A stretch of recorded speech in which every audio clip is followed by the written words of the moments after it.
Okay, welcome to our first tactical Q&A. We are going to be discussing questions that were sent in by Patreon subscribers, and we're going to be discussing questions that are provided through chat. We're going to cover just about anything that, as long as I'm not going to really cover rules things for the most part. I mean, we'll cover some basic rules, and we'll cover just anything that comes up, I guess. If you're watching this on YouTube, you should be aware that we normally do this on Twitch, and that there's chat going on that you're not able to see that also is going to be talking about some of the things we talk about. So if you want to join us on Twitch, you can come follow me on Chain Attack Trev on twitch.tv. Okay, so I have a few things out here that I can use to sort of talk about the different questions. I've got some terrain made by Table Ready Terrain, some forests here that were made by Muse on Minis out of mousepad material, and then our mat made by Frontline Gaming, a fat mat. I've got a bunch of my models out here, and we're going to go through the questions, and we're going to start with a question by Mark Savak, who is the guy who made, if you watch our normal streams, he made the clock that we use. So Mark gets precedence, and he gets his question asked first. So, Mark's question: I am not great at deploying or counter-deploying with either an infantry swarm or a huge base, or both. I play mercs. Seeing someone walk through deployment, counter-deployment is much better than listening to people talk about it on podcasts, especially for stuff like pre-deploy or 3+ max units of models. So, he's got a second part to his question. We're going to come to that in just a second, but let's talk first about deployment. So, in a situation, I'm going to set this terrain out a little bit, and then we can talk a little bit about. And then at the end of it, I would probably talk about how to deploy. So let's pretend I'm just going to throw a quick deployment out here, or a quick set of terrain. So let's say I'm deploying on this side, and we're playing. I've got some scenario zones here. Let's say we're playing incoming. So I've got a zone here and a zone here, and I'm not going to measure these out, but that's not necessary. But I've also got some objectives, and my objectives here, and my opponent's objectives over here, and these are actually a little bit farther apart.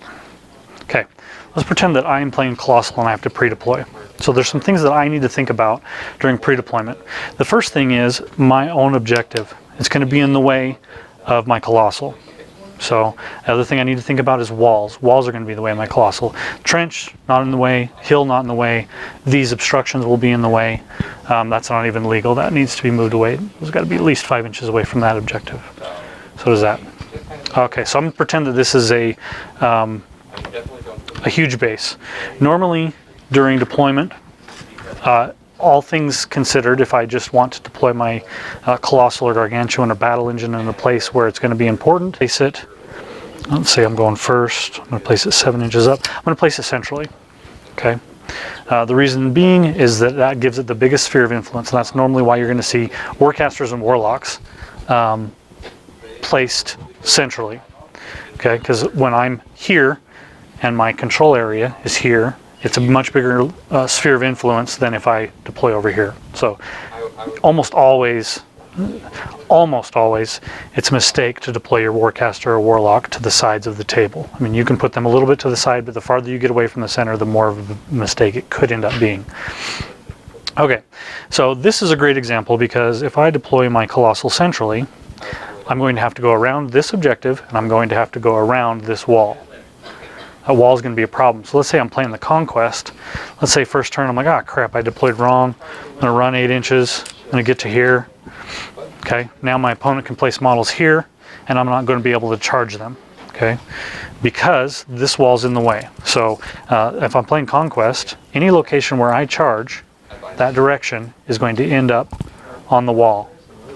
So I don't want to be in front of that wall. So what's even worse, let's pretend that I run the second turn instead, or advance, and I get to here and I'm behind the wall, which is what you would normally do with a heavy or a Warcaster or anything that's got Pathfinder, like a Colossal.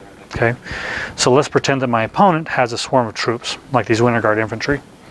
Okay, and he wants them to be right here. Okay, so now I need to activate my Colossal next, and I really want him to be here, but I got nothing else that can attack those guys, my Colossal's stuck, okay? Because I can't charge, I got no place to land, and I can't advance, because as a Conquest is only speed 4, if I advance 4 inches, the back of my base is still over the wall. So these are really bad things for your Colossal. If you have a super fast Colossal, then it could be different, but normally you don't want them in front of that wall. So in this particular terrain setup, at the beginning during deployment, I'm probably going to go over here. So I'm going to deploy slightly to the left, okay, because this hill is going to give me line of sight to everything. There's a zone here that I want to defend. So if I go here, same example, Conquest. Conquest first turn runs to the hill. Now next turn, he's already on the hill. He can see over everything, including other Colossals. And next turn, all he has to do is advance, stay on the hill, and now he's in the zone. So on this particular terrain setup, that's where I want to deploy him. Alternatively, I could deploy him over here and try to push into my opponent's zone, but the last thing you want to do with a Colossal or Gargantuan is give him up for free. And that's what happens if you send him into an opponent's zone where they can charge him.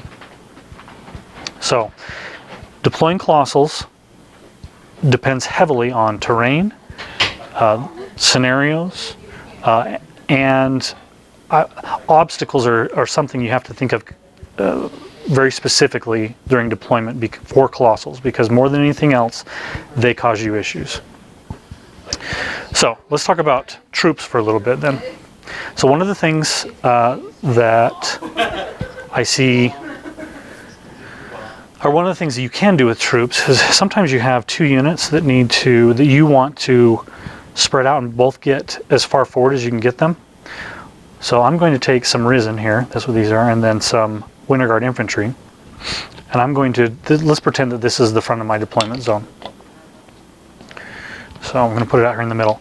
If my deployment zone is here, I can take these units, and I usually do them 2 deep because you don't want them all on the front anyway once they run out on their first turn.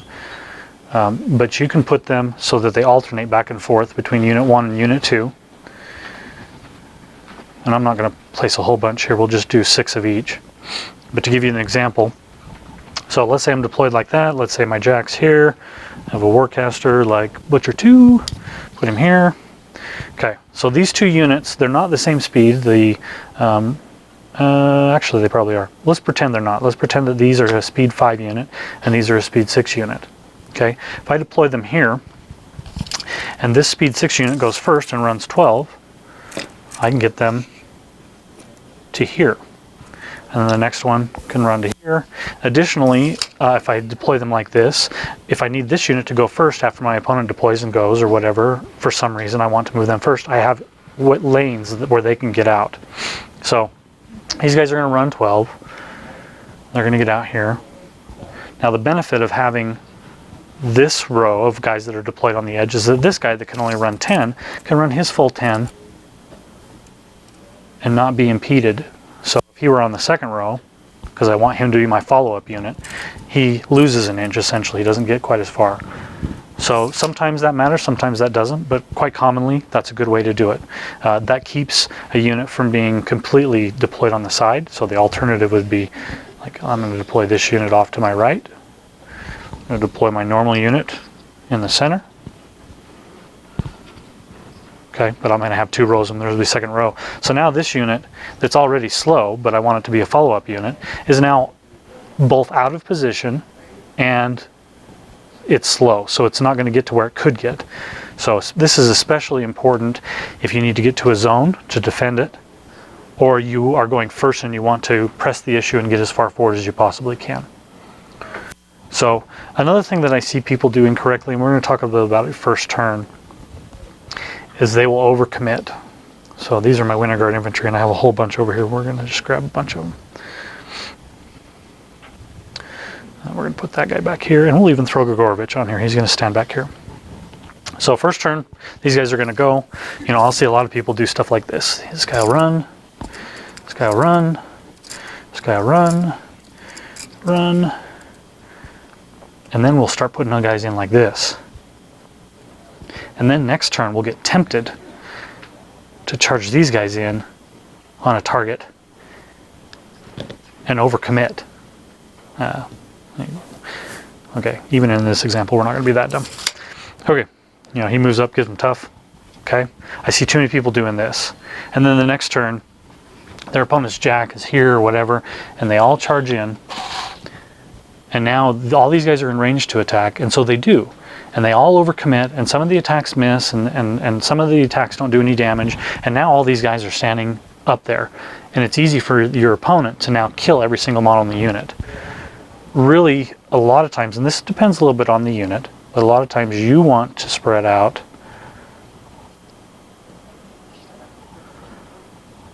more like this. Okay, and I'm going to send them in waves. Okay, so they're only going to kill like 3 or 4 of those guys, and then I'm going to still have these, and then these guys are going to move in, and then the last group's going to go in. If you want to see an example of this, you need to watch Jay Larson. Okay, anytime that he plays in an event, watch his units, the way he plays them, the way he does stuff with them.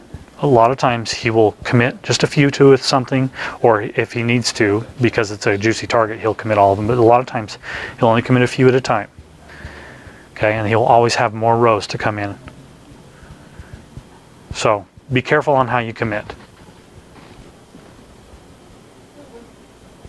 Okay, so we're going to talk about the second part of Mark's question, which is, he says, also this may seem obvious, but I would like to see you talk through terrain placement for a competitive table. How much to use and where? I know it was talked about a lot, but my tables seem very static, and I don't know if I'm using enough or too much terrain. So let's talk about terrain for a minute. Move this stuff off the table. You notice when I started that I put out 6 pieces of terrain, and that is quite common. You'll see on tournament tables, you'll see 6 pieces, 7 pieces. You rarely see 5 or less. You really shouldn't see 5 or less. If you're seeing 5 or less, then they need to put more terrain on the tables.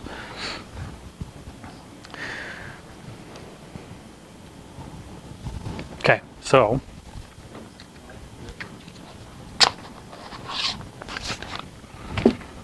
this is how I set up the terrain originally. We had a wall here and a wall here and a building here, trench here. So we've got 7 pieces of terrain on the table. At tournaments, this is very common to see this sort of thing.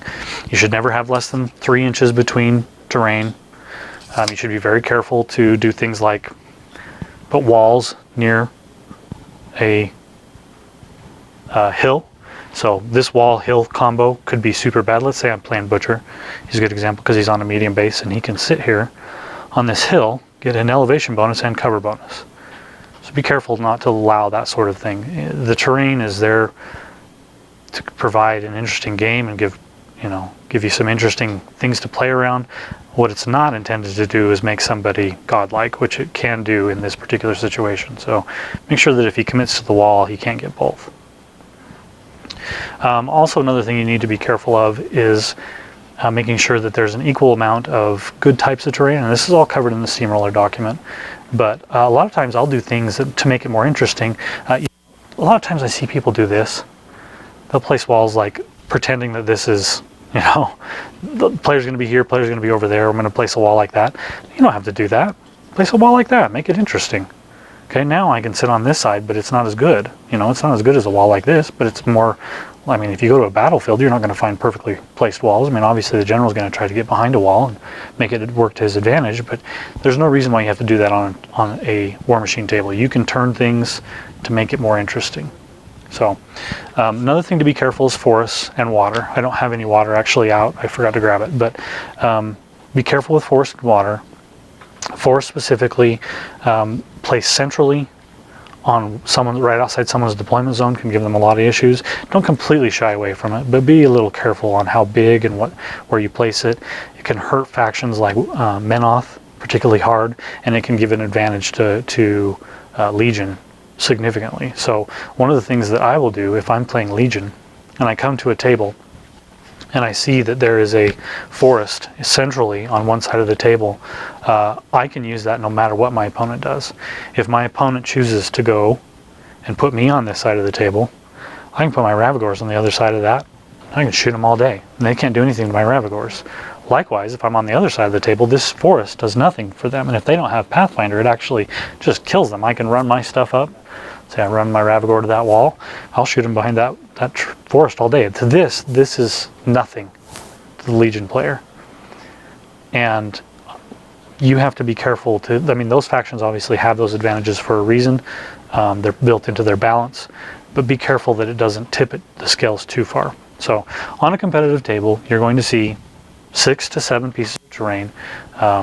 You want a nice balance of cover, things that require Pathfinder, elevation, and some obstacles that can't be ignored. You can't just go through them unless you get some Ghost Walk, which is, I mean, that's what you have Ghost Walk for, to be able to handle stuff like that. If you take it away from them, I mean, that spell becomes kind of worthless. So give them some things to take advantage of, some tactics, some things that they can use to try to do things on the table.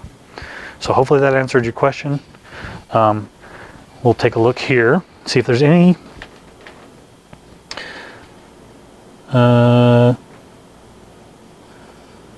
okay, there's no questions yet. So I'll go on to the next question from the Patreon subscribers, and you guys can start asking questions in chat, and maybe I'll switch back and forth and do some of those. Okay, so Brian Seipert asked, a demonstration of best techniques for screening heavies with separately medium and small based infantry would be great. I find that my infantry tends to be conflicted between covering, denying a large area, and committing enough to protect my jacks. Okay, so let's talk about protecting jacks and beasts. I'm going to use Beast 09 because he's traditionally a type of jack that needs to be protected. So Beast 09 does not want to be charged, because most things that you're going to charge into Beast 09 can probably kill him. This is the issue with all Khador jacks. Their defense is too low and they're too slow. They need to be able to get into position and force their opponent into a situation where they're not going to be able to get to him. So how do we protect him? Okay, we're going to talk about these Winter Guard infantry, because they are commonly something that would protect a jack. So let's pretend that this angel is what we're trying to protect Beast 09 from. This angel easily out-threatens Beast 09, and while he's not going to be able to one-round Beast 09, he certainly can do a significant amount of damage. So we're going to try to protect Beast 09 with the Winter Guard infantry. So pretend they have iron flesh on them, or tough, or whatever it is. I mean, these guys are a great example. So obviously this is not exactly how to be set up, but let's pretend it's the Winter Guard's activation. They're going to move up. We want them to protect. I see a lot of people that do things like this. They will charge in. Oops. I throw my models at my angel. Okay, and they will, these guys will, charge other targets or whatever, or they'll move up and shoot or whatever it is. Okay, and they'll leave a fairly large gap here. Okay, then maybe they'll put 1 or 2 models in there, whatever. Okay, so I know it seems basic that they're making a mistake here when you look at it this way, but a lot of people will play it this way in a game and not realize that they're making an error. So in this particular situation, let's say I'm playing Veil. I have her right here. Okay, let's go through if I'm playing Veil, a little situation where I free up a charge lane on Beast 09. So Veil hits her own angel with an oblit, blast damage on all these guys, kills all of them, shoots this guy with her gun, or doesn't matter. At this point you've cleared out what you need to. Angel, I mean, even if you don't kill the side guys, Angel repulses, and then Angel charges to here. Okay, I see that all the time. So don't do that when you're trying to defend your heavy. These guys are a tar pit, and they're supposed to be defending your heavy. So put guys, separate them a little bit so that at one AoE won't hit this guy and kill that guy, unless it's, you're forcing her to hit her own beast, and that's fine. But then start spacing out some stuff. This is also how you protect against tramples. Okay, so I'm not going to give them a place to land, and I'm going to make it so that they have to kill a significant number of models. This is again what we talked about before. I don't want to overcommit. I want to leave enough models on the table that they'd have to kill multiple models to try to avoid free strikes, and they may still figure it out. Okay, but this is going to be a way better situation. Okay, these guys, rather than charging in, they do some combined range attacks on the Ravagore or whatever. screening heavies is the reason you brought these guys. Okay, a lot of times in this game, the final few rounds comes down to how many heavies do I have, and can I start a peace trade? I'm sure you've heard that term before. Can I start a peace trade where I'm killing a heavy, and as we peace trade back and forth, I'm the one that ends up with a heavy and my opponent does not have any left. Well, Khador has to be super careful because this is probably the only heavy in my list, whereas against Legion, there's probably 4 heavies out there. So if I can get a free heavy, or I can kill this heavy using troops, or I can slow them down so that when I go in, I'm guaranteed to kill a heavy with Beast 09. I have to make sure that I kill a heavy and hope that they come up short killing Beast 09, and that maybe I kill 2 heavies with Beast 09. If I can make that trade, I'm ahead. So, I forgot to grab medium base units. It really isn't any different for medium base units. It's going to depend a little bit on what the style of the medium base unit is. So, boom howlers are a great example. Let's pretend that these are medium bases. You know, boom howlers, because they're medium bases and can't be trampled, I don't need to do what I was going to do before. I'm not going to try to block trample lanes. I'm going to put one guy on the front one, and then I'm going to spread them out. Just, you know, block the charge lanes, and I'm trying to take up as much. I'm going to spread them out way farther than I do with small base units. I'm going to leave a couple right in front.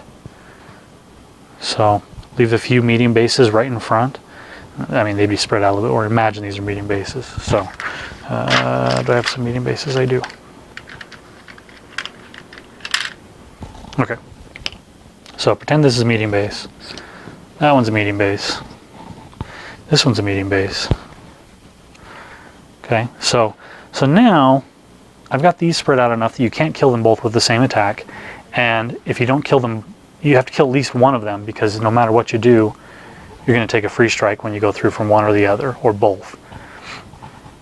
I can put one up here, put a medium base unit in front of my jack, probably even a little bit farther forward. He just takes up real estate.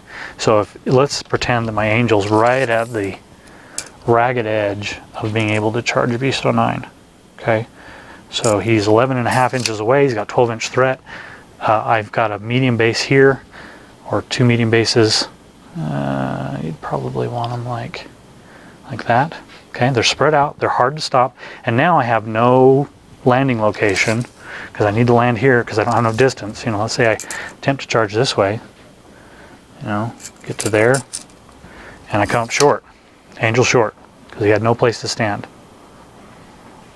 Okay, so medium bases work a little bit differently because they have the added advantage of not being able to be trampled over. Okay, but you know, you're not going to gain that much out of 2 or 4 boom howlers attacks that you need to commit them. It's far more important to keep him alive. Beast 09 can kill an angel no problem, but he can't kill an angel if he's lost his cortex, because the angel came in and thrust on him and he lost his cortex. So a big part of spacing is literal spacing, keeping models apart, only committing, not overcommitting. Sometimes it's better to undercommit than to overcommit. Sometimes you'll get lucky. So, I don't know, keep those things in mind. Okay. Let's see. We'll find a question here. Okay, so this is a great question. Boldemar asks, screening, what about using imagery that have defensive line and want to be base to base? Okay, I want to address this because there's a lot of people out there who religiously place models in base to base because they have some defensive tech, assuming that that is always the best way to do it. And it just is not. Iron Fang pikemen are a great example. I see people who take their Iron Fang pikemen and put them in 3 pods of 3 with an officer hanging back here, the officer's usually with the standard. You see stuff like this in the leader model. I mean, this is very common. You'll see Iron Fang pikemen doing stuff like this. You really need to ask yourself the question, with shield wall or defensive line, am I going to get an appreciable increase in survivability? Because a lot of times the answer is no. In fact, you'll get an appreciable increase in survivability if you spread them out. Okay, you're covering these guys. If these were Iron Fang pikemen, they'd have reach. They're harder to get multiple attacks on. I mean, the downside of this. So let's say I'm trying to think of a model unit that. Let's pretend this Great Bear right here. Okay, so I have a Great Bear. He charges in. Now, you were banking on your shield wall protecting you. That Great Bear doesn't give a shit if you're in shield wall or not. He's going to kill both of your dudes. It's this one. I mean, it's dice -5 or whatever it is, and he's going to crank the damage roll. Let's pretend it's even a ranged attack. Okay. Let's pretend they're these Widowmakers, because they're a great example. These two Widowmakers, they don't care whether you're in your base to base. What they do care is if you're spread out, this guy may not even be in range. I mean, the Widowmaker is a bad example because their range is so far. But, I mean, there's a lot of times where people put stuff in base to base with the idea that it's going to save their guys, and in truth, it gets them killed. For example, if you come up against Scorn, and I have slingers, I certainly hope you put them in base to base. I'm going to hit one guy and I'm going to corrode all 3 of them, and they're all going to die. I don't care what their armor is. I don't care if they've used their Iron Zeal mini feat. They're all going to die. So I rarely see people spread models out when they should be in shield wall, but I do see people in shield wall and defensive line when they should be spread out. And it's going to change, and obviously I can't go through every single scenario where it's going to matter, but you really need to ask yourself, is the +2 or +4 armor going to make an actual difference? And unless their attacks are like POW 10s, maybe POW 12s, then no, it's not. You know, for example, let's say that these are Iron Fang pikemen, and I want to kill this pod here. Okay? I have 2 ways to do it. Let's say I'm playing Epic Veil. She's a great example. So this angel goes in, does whatever he's going to do. Let's say he even charges in and kills a couple of trooper models, or even to make it even easier, comes in, uses his animus, picks this guy first. They got to be closer, but he picks that guy first. He gets pushed away, then pushes this guy away, and then pushes this guy away. And now none of them are in shield wall, so that's a way to deal with it. But let's say that he's already gone. He's up here. She activates, moves to here, shoots him in the butt, so now he's in arc node, and now she's going to arc on a blit to this guy here. Okay, direct a blit on him is going to kill him, and because it's in these guys' back arc, they're going to take blast without their shield wall. So you just gave her 3 free troops, whereas if you do this, okay, a blit's not even worth it. She might kill 1 dude. Okay, Ravagor is another example. All I've got to do is move 6 inches over until I can see this guy, shoot him, kill all 3. You just gave me a nice little clump. Okay, and the shield wall did nothing. So I will say there is times when shield wall is effective, especially with the use of Iron Zeal. I'm not going to call Black Dragons bad or Iron Fang Pikemen bad or Temple Flame Guard bad or anything like that, but a lot of times, especially the ones I just mentioned, Temple Flame Guard, Iron Fang Pikemen, their base defense is high. They're 13s, which doesn't sound high when we're talking about heavies, but with troops it is. I mean, you have to invest a little bit more to kill a defense 13 or 14 troop, so a lot of times they should be spread out instead. So anyway, I know that there are times to use shield wall, and I encourage you guys to find those times, but part of playing a shield wall unit is knowing when to and when not to, and it's pretty important. And I see too many people who think always that I'm going to be in shield wall.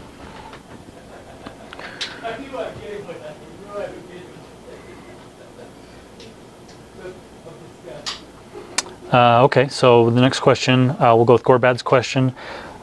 Different question. He says, how do you counter the screen? Okay, so countering a screen. Part of countering a screen, honestly, is done a little bit in list design. You need to have a plan. If you don't have a plan for what am I going to do when I get screened, especially if you're playing, Veil's a great example. So Veil, she's usually only got a few models on the table, And if you have a whole bunch of models that are filled up and she can't get great activations, let's say I'm a smart Gator player and I'm not in shield wall, I got all these Iron Fang pikemen out here, okay? We talked about dealing with this. Sometimes your threat range is so much better than your opponent's that your best option is not to get overexcited, not to overcommit. It's just to kill the front row. We're just going to kill all the front row. Okay, and we're going to ignore the back row because they're out of range. And we're just going to play it patient. We're going to go another turn, and we're going to make it happen. We're not going to overcommit. We're not going to commit it heavy. Okay, we're just going to let this screen do what it's going to do, but don't give them too much. So kill the screen slowly and not be worried about, okay, this turn, like, so I'm going to go back to the example I gave. So let's pretend Angel's here, and my opponent has been fairly good about blocking a charge lane from an Angel who can't trample anyway. Okay, so let's pretend this is the case. I would really, really, really like to get a thrust in, a armor pierce in on Beast 09, okay, with my Angel. But that's probably not going to happen. Okay, so let's pretend these guys have Iron Flesh. Let's say I activate her first. She's going to purify Iron Flesh off. She's going to shoot this one with her gun. She's going to shoot that one with her. She's going to buy another shot, shoot that one with her gun, kill those two. Okay, and then she's going to, I don't know, she get a blit there. She probably don't have enough fury for that. Whatever she's going to do. Okay, now the Angel's going to go. He's going to just buy attacks on these guys, maybe boost a few of them, kill them, and then the Angel's gonna, if he can't kill enough of them, he'll repulse them and back up. Okay, sometimes people are too committed to trying to kill another heavy especially if they out-threaten them. I mean, Beast 09's got to keep coming at me. I don't have to get up on him. I can just have her blit all those guys. Let's say that he's right here. Say she decides to oblit them instead of doing the other stuff I said. She does an oblit there, kills these four. Now it's the Angel's turn. Angel backs up so that he's out of threat range of Beast 09, shoots this guy, kills him. Okay, now you're probably going to get charged by those two, but they're not going to kill you. He will. Okay, I'm going to back off a turn, deal with the screen, and then I'm going to wait for him to come in threat range. I don't ever have to close in on him. I mean, let me rephrase that. In most situations, I'm not going to have to close in on him. Vlad 1 is a difference. I mean, he could be speed 8 one turn, or have boundless charge and other things. There's reasons why you would need to try to figure out a different way.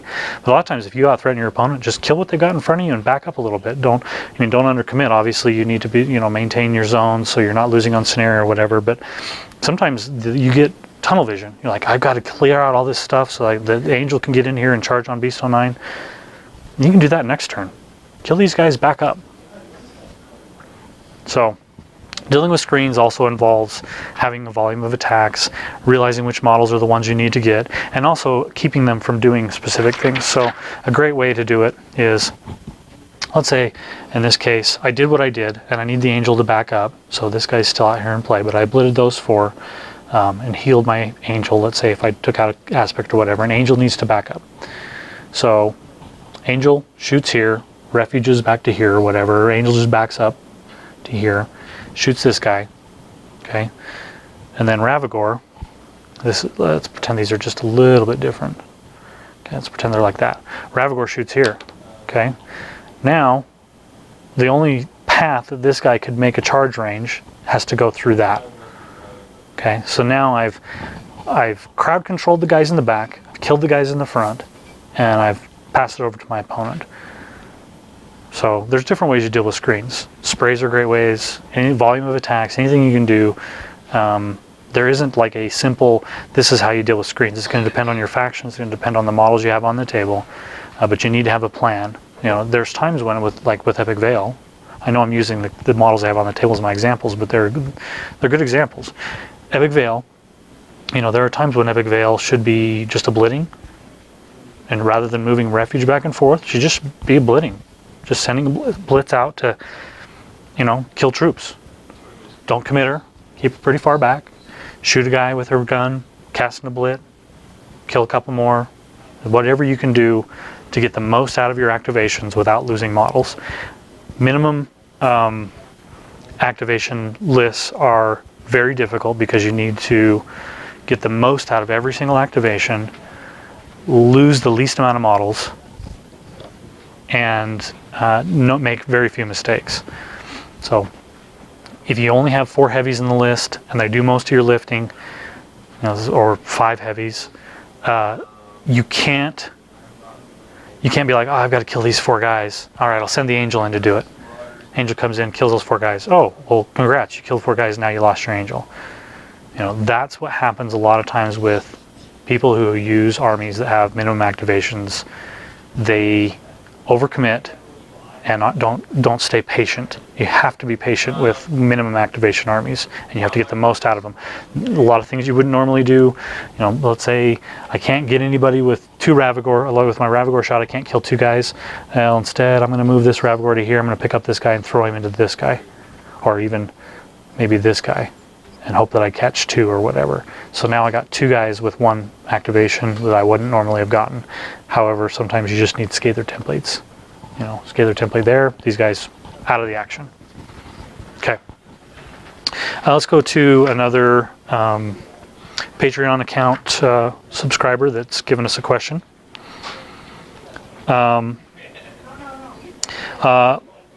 Mark Gaylord asks, you guys often talk about spacing on Dojo podcasts. It'd be good to see some examples of good and bad spacing versus things like AoEs and sprays. Also how spacing changes for different base size units. Spacing changes a little bit on, well, let's talk about the other thing first. Okay, so I already talked a little bit about spacing, but he specifically mentioned AoEs and sprays. Okay, so let's talk about checkerboard spacing. So checkerboard spacing is when I space out a unit like a checkerboard. So they are in rows, but they are not close together. So rows this way and rows this way.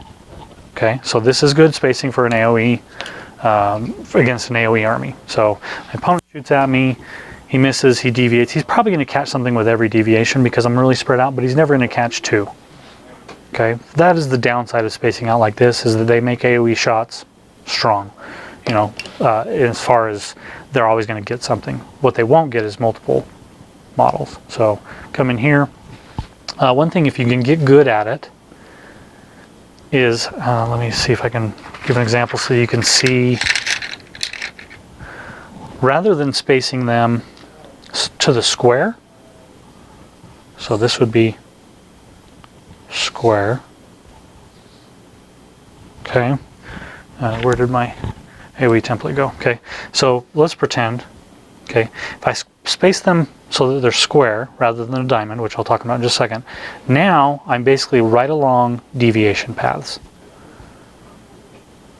Okay, if I bring them in a little bit tighter, but not so tight that they're close together, so I've got more of a diamond shape, now my deviation is going to go into the gaps. Now, saying that and playing that are 2 completely different things. Now, are you going to be able to do that on the fly? No, most people don't. But keep it in mind that you need to be, good players are aware of the angles on the deviation template, and good players try to space in a manner that deviations don't work well. Okay? You can still fight against that. So if you're the guy with the AoEs and somebody's spaced out like this, I can still, like if I'm the Ravagore here and normally I'd be shooting the front guy, I can just rotate over, put these guys in a line, put these guys at the, see how that perfect that is? Now I shoot at this guy in the middle, okay, and this deviation to the 2, to the 3, to the 4, to the 5, to the 6. Okay, so there's both sides of it, but just don't give them multiple targets. Okay, so spacing against sprays is a completely different animal.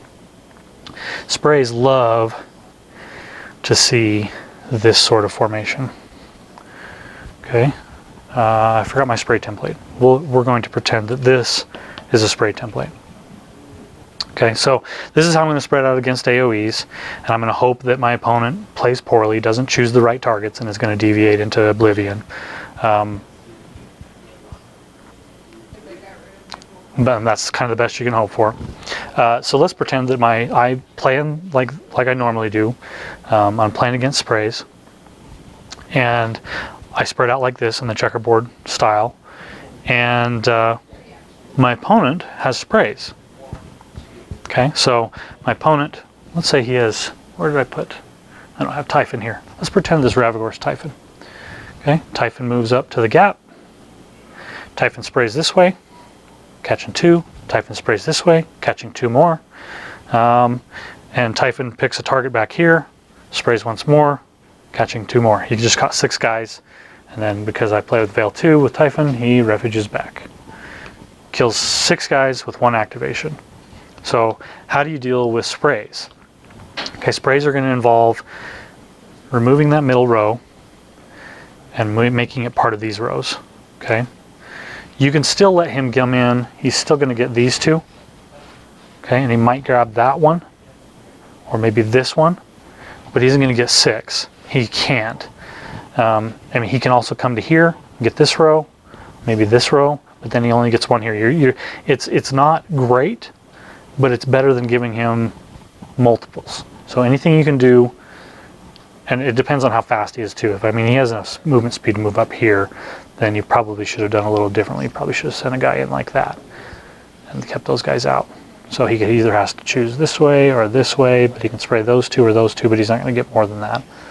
But a lot of times against sprays, it's going to be more of a line, and sometimes a little bit of gap between them. Anything you can do. They also still need to be spread out. Last thing you want to do is have him being able to choose a target. Let's make this the target. You don't want to be able to choose a target back here and catch 2. Although that can happen as well. It's very hard to defend against sprays because your opponent is unlocking the puzzle that you've created. So anyway, I feel like in most situations the correct answer is, rather than give kind of the checkerboard thing, you need to give the double row thing and spread out farther this way around your opponent rather than deep. It is somewhat dependent on the command size of the unit. So small command size units have a very difficult time defending against sprays because the unit leader has to be somewhat central and they have to be somewhat surrounded by him.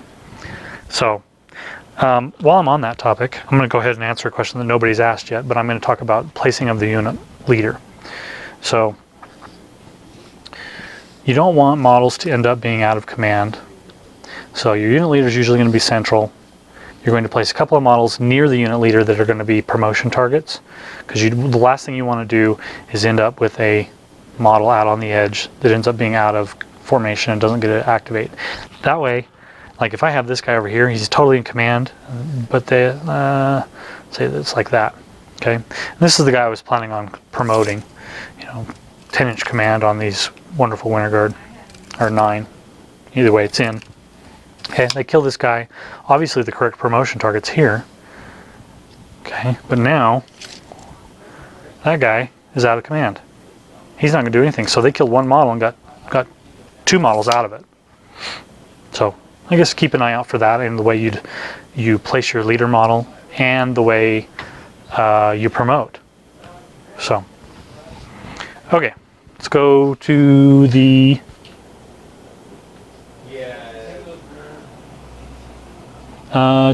chat here. Some good examples of facing tactics. I'm not sure I'm the best guy to ask that question, but let's do some facing. What do I have here? These guys right here. We're going to do the pot. We're going to do lunch ladies because they got reach. So let's pretend this is a unit that's not actually the pot, but it's actually a unit of models with reach. Annihilators, whatever, don't care. So let's pretend that I have enough distance to get to target, that I can pretty much choose my location on a charge, or I'm going to advance regardless of what it is. Okay, you want to put as much into your melee range as you can and put them in a situation where the direction they want to go is going to cause a free strike. So let's say that my Ravagore is over here. Okay, and these guys are out here, and this is kind of silly because this is rarely the way it would be. But this guy here, I want to charge this guy in the middle because I want to try to engage these two. Okay, we're going to put him right there so that we could even put him closer. Put him in so that he engages both of them. Right on the edge, on both of them. So if they move this way at all, they're going to take a free strike. Okay. This guy, we're going to charge over here, and we're going to get close enough that we want to probably charge right there. You can see facing this way,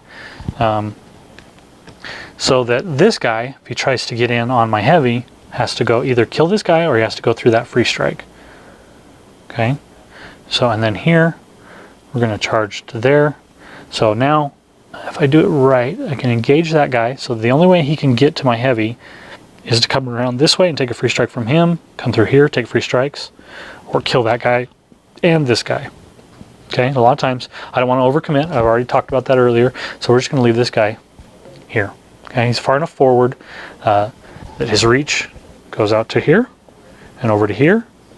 Okay, and an opponent cannot, if an opponent has reach, let's say this Great Bear, he can't come to there, which is, if he goes any farther forward, he's going to take a free strike.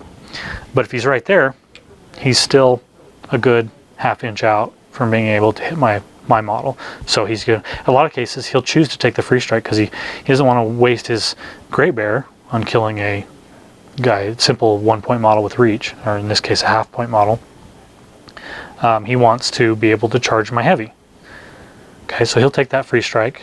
And in this case, let's say this is a lunch lady, chances of her killing a Great Bear are pretty slim, but it could happen. She could roll, fire dice and kill that Great Bear and boom, So those are the things that you need to be thinking about. Facing is not quite as important with models without reach as it is with reach, but you always want to make sure, let's go through a few tips. Anytime you place a model, if it doesn't charge, don't forget that if you're just advancing, you can turn it any way you want before you stop. Just try to make sure, keep in mind that you don't want to put anything behind it. Okay? Don't want anything in its back arc. Another good example is, let's say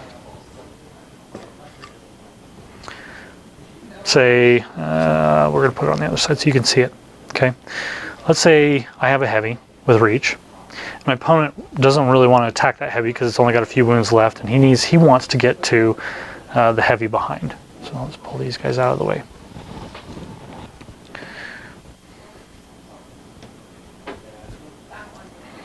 Okay, and let's say that they're pretty close together. Beast 09 could normally, with the facing of that angel and that Ravagore, Beast 09 could easily move to there. He could even go, sorry, they're wanting to hit each other. He could even go to there, and the angel is still engaging him. You can take both his non-reach attack and his reach attack on that Ravagore, and he could finish him off. Okay, so same situation, but I have not finished activating my angel yet, and I haven't finished moving him yet, and I want to try to defend my Ravagore. Okay, and I didn't charge, I just advanced. I'm going to turn in such a way that my back is essentially facing him, but he's still in my front arc. Okay, so now if Beast 09 needs to move at all this way, he's going to take a free strike. Okay, but you don't want to do that if, say, there's Great Bears over here going to charge him in the back. So, all right, let's take another question from the list.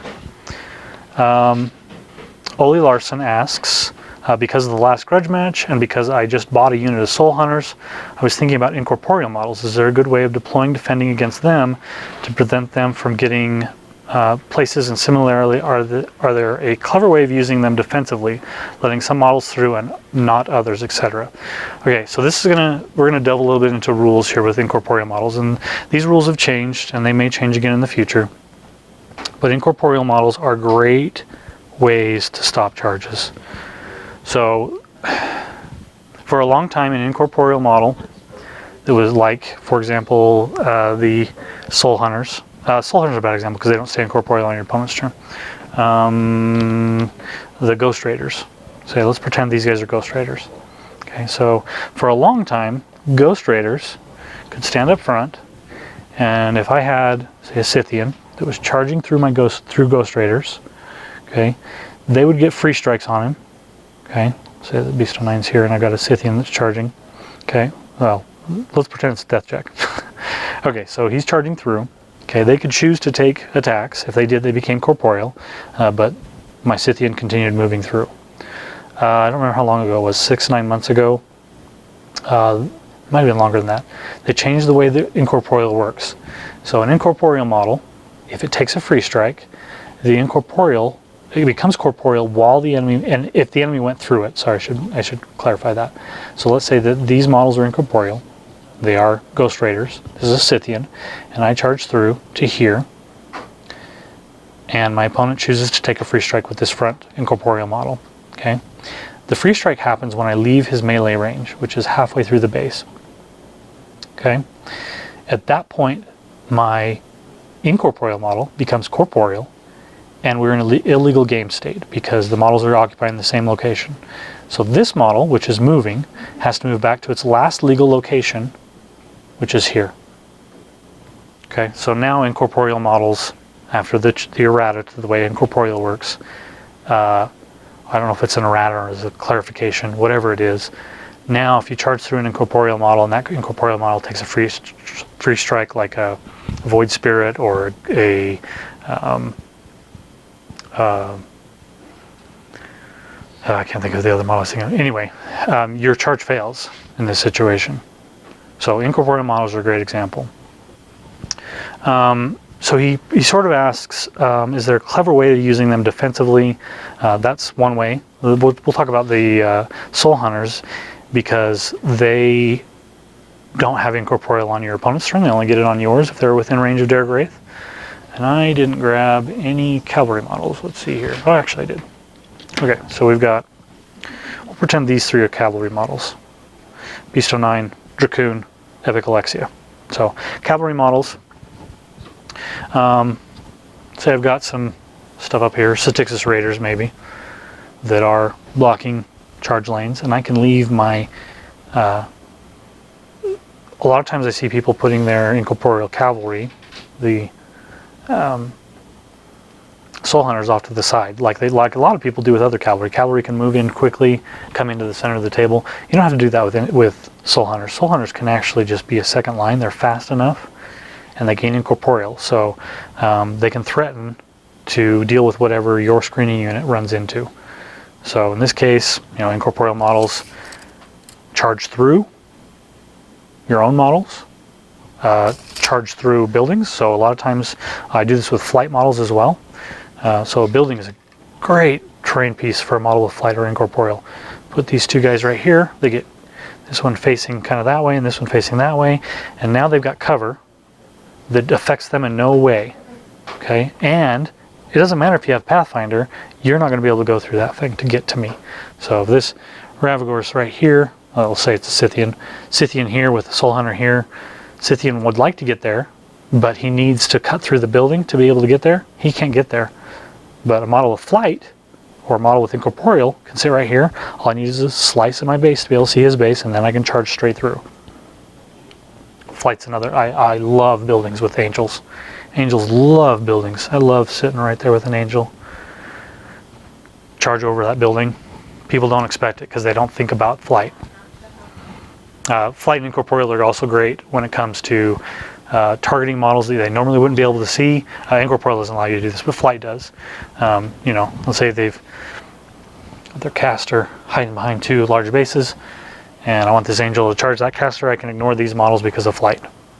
So cavalry is another example where you can do stuff like that. You need to look up the cavalry rules to get specific on what you can ignore and what you cannot. So anyway, there's some ideas on incorporeal and flight. I'm sure there's a lot more on incorporeal that I'm just not thinking of right now. I'm sort of doing this off the top of my head. So if you have more questions about incorporeal, we can kind of cover them next month in our tactical Q&A. Okay, the next thing I want to cover is the same, and Ole Larson asked a second part of that question. He said, maybe clouds as well, especially casters like Gatsby 2 and High Reclaimer that can put out cloud walls.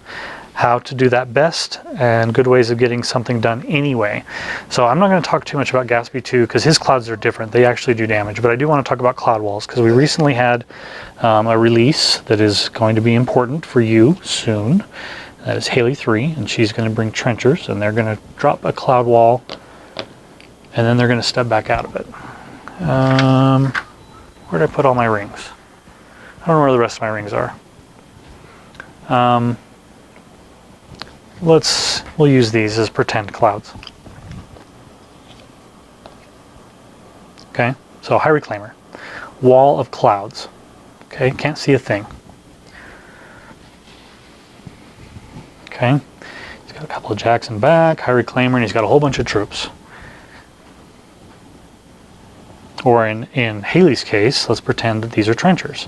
Okay, they've laid those clouds, and they've tactical supremacy moved back out of the clouds. Okay, how do I deal with that? So, there's a couple of ways you can deal with clouds.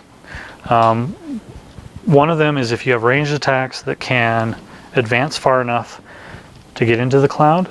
Now they can see to the other side of the cloud. So in this case, there's a cloud here. I can probably see that guy, and that guy. You know, especially if you can advance up, make AoE attacks, or even an attack and then back up. Anything like that would be really helpful. Let's use the Great Bears as an example, because the Great Bears are a great way to deal with. Where'd my other Great Bears go? They're there. Okay, so we want the Great Bears to be able to do something. Anything that has multiple attacks, or Berserk, or anything like that, they're great models to use for clouds. So, in this case, let's say I have Alexia and some Risen. Okay. And I want to kill 3 of those models. Okay, activate Alexia and the Risen. They're going to run. This model's going to go to here. This model's going to go to here, and this one's going to go over here. Okay, so this Great Bear is going to choose that Risen. He's going to charge him. He's going to do a backswing. He's going to take his first attack here, second attack here, and we're going to do the same thing across the board. Attack here, attack there. Over here, attack here, attack there. Okay, an alternative option if I'm using a unit. It helps if they have reach, specifically. So let's use these lunch ladies. Okay. Do I have more of them here? I do. Okay. So let's pretend that I want to kill these 3 models. Okay. We're going to have this guy run. He's going to run to here. Okay. This guy's going to charge my own model. He's going to go to there. This guy's going to charge my own model. He's going to go to there. And you'll notice that these are normally bad tactics as far as the way I'm going to clump them up, but you have to do the things you have to do against clouds sometimes. So this guy's going to charge same model, okay. And then I'm going to have one more guy. He's also going to charge this guy up here, okay. He wasn't in range of any of these guys in the back anyway, so he's going to charge it there. This first guy's going to go, and he's going to kill this one. Okay, now these 3 completed their charge, ended their movement with their target in charge range, and now they're going to take their attacks elsewhere. So this model is going to attack here, this model is going to attack here, and this model is going to attack here. Okay, so now I gave up 4 models to get 3 of theirs, but I'm dealing with the clouds. Okay, so that is a tactic from Mark 1 back when High Reclaimer was ridiculously broken, even stronger than he is today. And the cloud wall was something you'd see all the time in trenchers. You'd see all the time. Trenchers in Mark 1 could place the clouds just normally. They could place them, I think, the center at least 3 inches away. So it was very common to see that sort of thing. And that's how you deal with it. You'd place one guy inside the cloud as deep as you could get, and then you charge your own guy with multiple guys, kind of at angles. You need guys with reach to be able to do this. And then you would swing over, after you killed your own guy, you'd swing over and kill the guys behind the cloud wall. It's a crappy tactic, but it's the best way to deal with clouds, in my opinion, if you can't do anything else. Tramples are a good way, so if you got heavies, I played against High Reclaimer, where I'd use sentries in Scorn, and I just rush them. I'd cast locker, and they'd trample, and then they'd cast locker, and I'd just put them from back here, put them in their face on the other side of the clouds, and now they've got a armor 21 guy that's on the other side of the clouds and gives me some time to get forward, and there's a good chance they're just going to ignore their resources next turn. So Gatsby's clouds are a little different. So Gatsby's clouds cause damage, so you can't really do that with them. Gatsby's clouds are far more powerful. It's part of the reason why he's one of the strongest casters in the game, because you cannot use your single wound infantry to go through those clouds. You pretty much have to. You need to have a list designed to be able to beat Gatsby, and a lot of times that involves moving around clouds, shooting at stuff, and just admitting that you're going to get through his clouds. You know, he's going to want to put a bile thrall on the opposite side of those clouds. You know, best case scenario in that situation, what I would do is let's pretend that this is a bile thrall, and that's the farthest one forward in the unit, and I'm going to lose a whole bunch of guys if I don't kill that bile thrall. Okay. If I have a multi-wound model, I can put that multi-wound model into the cloud, and then I'm going to shoot my own guy with an AoE. Additionally, if I have single wound models, I can place a model here. These are bad. That's the same model. I'm going to place a model here, here, and here, maybe one of those three places. These are, and then where'd my Ravagore go? Ravagore is going to line up so that one direction on my blast template, which would in this case would be a 2, is going to hit that guy, and I would shoot my own guy and make sure when I do it I place him so that he can see me. So chances are good that I actually don't hit my own guy. I'm not going to boost, and I'm going to hope for a deviation to the 2 for 3 inches, and I'm going to boost blast on that bile thrall. You don't want to put. Let me rephrase. You don't want to put all 3 of these here. I would potentially put 2 if I have multiple AoEs. So I have Ravagore here, attempt to deviate this way, and I have another Ravagore. I might shoot that guy, because it's possible that I might kill. The reason why you'd have multiple out here is it's possible you might kill your own guys, you know, in the process. And then if you need more AoEs, say I'm playing Veil, and I need those AoEs to hit, and I miss here, and it doesn't deviate the right direction, I kill that guy, and I do it over here, and it doesn't kill that guy, but it does kill my own guy. I need another one to be able to continue throwing AoEs, and that's a little bit of a desperation maneuver, but sometimes that's all you've got against Gatsby and a Excarnate.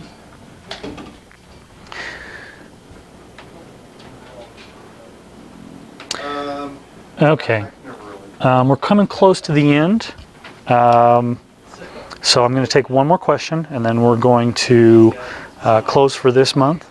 We'll do this again next month, and hopefully the month after that. If you liked this tactical thing, please donate on Patreon. That's what made this all possible.